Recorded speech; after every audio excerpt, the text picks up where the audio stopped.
We're into the final week for the federal election campaign, and we're joined now by Shachi Kurl, president of the Angus Reid Institute. Shachi, always great to see you. Thank you very much for coming on the show. Start off with the uncommitted voters. What pattern are you seeing there? What's the importance of that group in this election? Well, the uncommitted voters are not the people that you saw in the lineups over the weekend for all of that advance voting. So yes, advance voting was at turnout, record turnout numbers, lots and lots of people eager and willing and wanting to cast a ballot. For most of those people, they were hardly undecided voters going into this weekend. These were the folks who probably were already committed voters and in many cases already identified by political parties as committed voters, right? So the parties wanting to pull out the people that they know they can get them into ballot stations early. What's left among those uncommitted voters are really voters who have been doing things such as friends and neighbors of mine and family members, waiting to see the platforms of all of the political parties. Now, we've seen the NDP and the Liberal platforms come out. We've seen their fiscal plan, their climate-related plans, their resource development-related plans, such as they are or aren't, and what they plan to do around the social safety net. What we have yet to see and are still waiting for is the conservative costed platform. And when that comes in, I think you will see another wave of uncommitted voters, those who are still uncommitted to this point, post-debate, maybe locking in, because what they've actually been waiting for are less what the politicians say and more in terms of what they are committing to do in writing and have costed out. The Liberals, people leaning Liberal, are less committed than people leaning Conservative?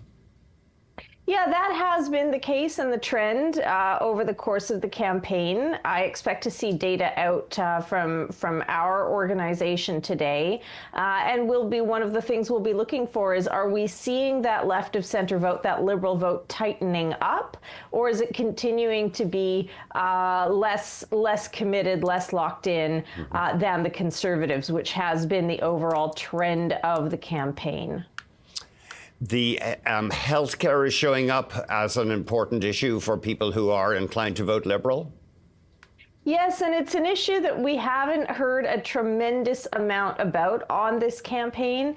During this campaign, it was not a subject really discussed at length during either of the leaders' debates, either in English or in French.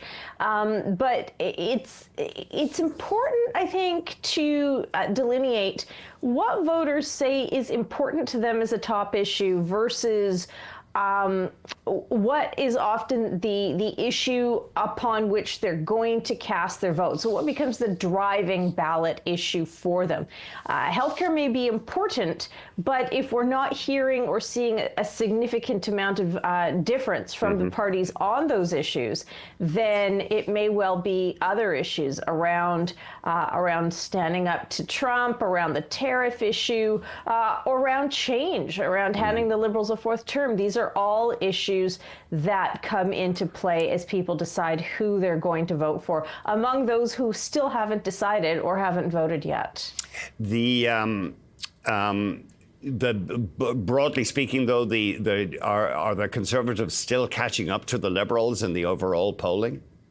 I think we're going to see, based on some preliminary data that I looked at over the weekend, a bit of a tightening up in terms of leader momentum for the Conservatives. But whether that translates into votes, hard to say as yet.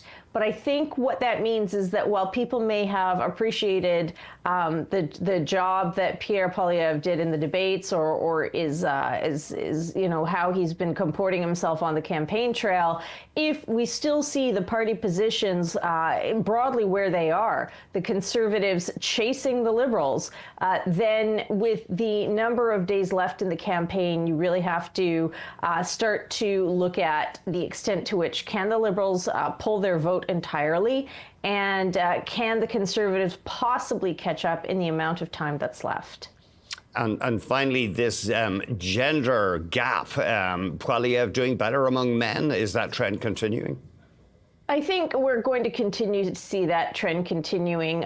Even if it tightens up a little bit, there has been a vast gender gap when it comes to support for the Conservative Party. Men tend to, across various different age groups, favor the party far more than women, far more than young women who tend to trend either to the NDP or to the Liberal Party, and among older women as well. So what you see there has been not just a challenge for Pierre Poilievre during this campaign, but during the entirety of his leadership of the party. And this is something that goes back the better part of 10, 15 years, all the way back to the Stephen Harper era. Shachi, thank you very much indeed. All right, thanks for having me. Shachi Kurl, president of the Angus Reid Institute.